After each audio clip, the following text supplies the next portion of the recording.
Alright, let's get this bad boy over with. So, for Halo Butt Buddy Season 2, we took a very different approach because by the time Season 1 ended, we had already gone through all the gaming tropes we knew about. The episodes were typically inspired by some gaming experience I had. Smurf was based on when I used to play CSGO, Rack Packs was how I felt about microtransactions, and clans is just cause I think clans are dumb. When we started writing Season 2, I didn't even play Halo 5 for fun anymore. So like straight away basing it on gaming tropes wasn't an option. As you know, it can take me years to make another season of a show. So when I decided to do Halo Butt Buddies next, it was kind of the obvious choice because I needed time to write the other seasons of my other shows. And Halo Butt Buddies is the easiest to write because I can have Ethan write half of them. Writing for this season was also around when Rick and Morty Season 3 was airing, so you might have been able to tell that some of the episodes were just parodies of other established shows or genres, which I think made the season really fun. As some of you may have been able to tell, I have a tendency to be a little narcissistic, and when I was done Halo Butt Buddy Season 1, I bet you expect that I loved it, but to be honest, I really wasn't sure it was funny. I didn't really think I had a grasp on comedic writing, so I wanted to give it another try at a mainly comedic show before I started to really go heavy on story-based shows where comedy would be a secondary element. I'm honestly happy to say I really like a lot of the jokes this season, and I do think I fully understand how to write a joke now. We met a group of survivors today. They asked us 3 questions and we seem to have given them the answers they wanted. But the real question is, can we trust them? What the fuck? Are you monologuing right now? Can you not do that? Even you weirdos have We to met think- some new survivors today. We asked them the questions, and while I can't trust them 100%, I don't think I have much of a choice. This cannot be real. I wasn't sure if I should monologue. Was I monologuing to monologue? Or was I monologuing because everyone else was? Either way, I couldn't If they let I'm myself not be so the sure only I one do not that. monologuing. But I'll I do do know whatever that it I think that it's Dante and very I important to described keep this will up have as to. long. Let's talk about the project in a little more depth. So I think what made this the most fun for me was the ensemble cast, which is why I started the season with all 6 of the main characters together. And since I had so many of them, I got to mix them into different groups. How about an episode where Dante is gone? Then maybe Frank. What if they meet new players here, and what if they don't? It really lets you mess with how characters clash, and it can bring some fun jokes out.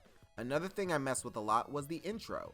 I love the season 1 intro, but adding new people into it was actually a huge inconvenience, and honestly, it was a real pain. So I made sure to try and keep it mostly the same other than changing the Jessica, John, and Noob shots after their episodes released. Another thing I'm sure you noticed was I would change the intro depending on the episode. So with the episode based on House of Cards, I used an 8-bit version of that show's theme. We had a Walking Dead one, Too Many Cooks one for sitcom, and Ethan sent me far too many different versions of the Detective Frank theme song. For production, the first 4 episodes were actually quite easy to write and make, but when we get to Prop Hunt, that took a lot more thinking. I wanted an episode where the main characters don't appear in their Spartan form, so the problem was, how is that entertaining?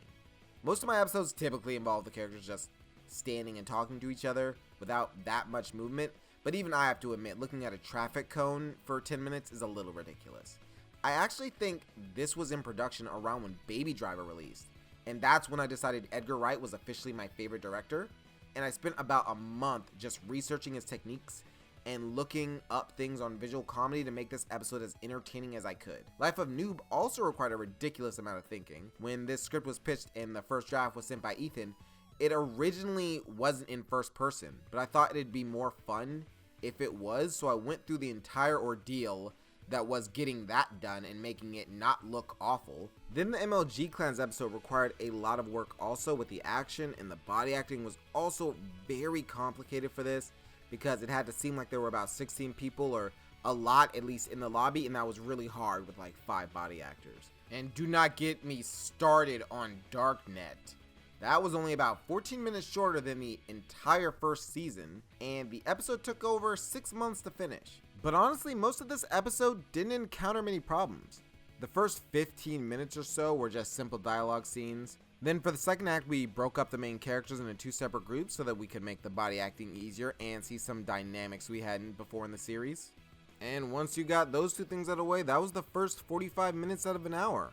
Honestly, most of the work was the last about 15 minutes where everything stopped working. The Master Chief Collection update came out, and I guess they just moved the Halo 5 servers over there because the game just wouldn't work right since. The third act was actually directed by Razzle Dazzle though, so you have to hear more about that in the director's commentary. Now, are you ready to talk about some characters? All of your favorite characters were back, and I made sure you learned a little more about them this time around. Dante, after the winter special, which is canon by the way, is a lot more chill and doesn't yell about every little thing. You get to see more of the insecure side of Frank. We learn more about Harold's outside life. We see John's ties to the MLG community, and we got to see Jessica's friends. Or do we?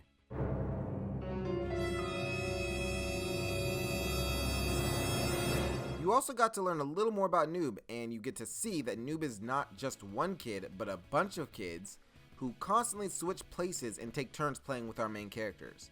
I don't know if that was clear or not, so just thought I'd explain it here, because I constantly get questions about how Noob's a girl. You know, guys, girls go through puberty where their voice changes, and they sound like boys. We've literally all done it. How is that not common knowledge? But I was very happy with the fact that John, Jessica, and Noob get their own little episodes. Fun fact, there's a popularity poll on Darknet, and Dante and John are currently at the top with 38 and 33% of the audience votes. I was very surprised to see Frank and Harold with only 11 and 8%, since I thought they shined a lot this season, but you guys like who you like. I'm not going to tell you you're wrong, but you're wrong. So for scripts this season, as I've said, I had other projects to focus on, so Ethan took the lead in a lot of the episodes. It's actually a lot easier for me to write when I have an outline to go off of, so this is a pretty great system. Lot less work for me. I took the lead for the season premiere, season finale, prop hunt, infection, and MLG clans, and he had the lead for Forge, Frank the Detective, Community Manager, Judge Cutie Pie, and Sitcom. Episodes like Slut Buddies Recall, which is the actual name for Twitch streamer, fun fact, and Day in the Life of Noob was a mix of both of us since we both really liked those scripts. The first 8 episodes were pretty simple writing wise, but Recall was on the harder side until the episode Morty's Mind Blowers came out, and that gave us a good idea on how we could structure the episode. The original premise was actually that Harold was sad they weren't meeting enough people, so they set up a speed dating-esque booth to interview players. The Knights, Gamer Girl, and the Lore Guy, who Halo Canon voices, were actually original ideas for episodes if we had followed the season 1 formula, but we just couldn't find a way to stretch those ideas to 20 pages. I think the result was much more fun though, so I'm not mad. Darknet was obviously really fun to write, but one of my favorite aspects was the fact that we got to go in more depth with Frank's character. The episode actually didn't require much pre-planning, and once I just sat down and wrote it, I think it was pretty easy. The only thing that might not have been super easy was the third act, which was pretty much all improvised, and everything went wrong, so we had to change a lot. Fun fact, 3 scripts were actually cut to be turned into a mini-series, so Recall, Day in the Life of Noob, and MLG Clans were all last second, and they could have never existed. Ooh. I don't know why I did that. I'm so sorry. Casting was very easy this season since we didn't introduce many new characters. Some highlights for me were obviously the Hacker, Lagger, and Pedo Joe, who were voiced by Laughing Block, Tatsumari, and Force M. Tatsumari was a real MVP this season, voicing a lot of the characters and giving each a fantastic performance. Force M did an amazing creepy voice as Pedo Joe, and Laughing Block needs no words as the way he portrayed the Hacker was perfect. Some other standouts were Floral Ninja, who voiced Christina, and Trina, who voiced Alexa. I was convinced we'd have to rewrite Alexa a bit, but Trina voiced her like a champ! And we also had a lot less huge YouTubers in this season, but I did manage to fit some in. Having Halo Canon and Late Night Gaming voice in the series was awesome. There was originally a third person who was a forger with a big channel, but unfortunately I never got their lines, so a couple scenes from Recall were actually cut, which is why you may have noticed the pacing was a tiny bit off towards the ending. But look out for the director's cut / full season video, because I plan on adding them back in. While I was editing, I actually felt like I didn't thank the body actors enough, so I'm adding this bit in. The body actors are some of the real MVPs. They've definitely put the most amount of time into the episodes just being there, and the episodes wouldn't look as good as they do without them. So like Zio, Welsh, Lego, McGule, Arctic, The Assassins, Sniper, Premium, Rift, Blessed Hero, all of these guys helped a lot, especially with Darknet. It was constant sessions, and just the episodes wouldn't be as good without them. So just really special thanks to them. And that is this show's series breakdown. Thank you so much for making Halo Butt Buddies Season 2 a big success. It was worth all the work. hey, I'd make it without you, but you do make it a little more worth it. So, what am I thinking for Season 3? Well, I'm thinking I'm going to enjoy this nice long break. It won't come out until after Halo Infinite, so expect it around, let's say, 6 months after that's out. But you'll be getting 3 miniseries between now and then, so it won't be that long of a break. You won't even notice. Or you will, I don't care. I'm still not making it until Halo Infinite's out. So for Season 3, I'm thinking about grounding things a little more. There will hopefully be a lot more new tropes and things to make fun of. So I'd like to do the longer episodes with a Season 1 feel. I'd also like for things to be more together, like the characters they meet coming back occasionally instead of just being one-offs, especially the antagonists. Now, you, tell me what you think. Did you like this season? What was your favorite moment? What would you like to see in Season 3? Answer all these questions in the comments below, or I'll kill you. I won't. Not yet. But no, seriously, answer the questions. And yeah, I'll see you guys next series breakdown.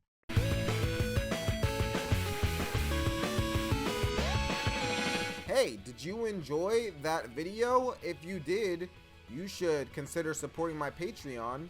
I need all of the money I can get, and you get videos a week early along with other perks. Also, like and if you subscribe. Okay, guys, bye.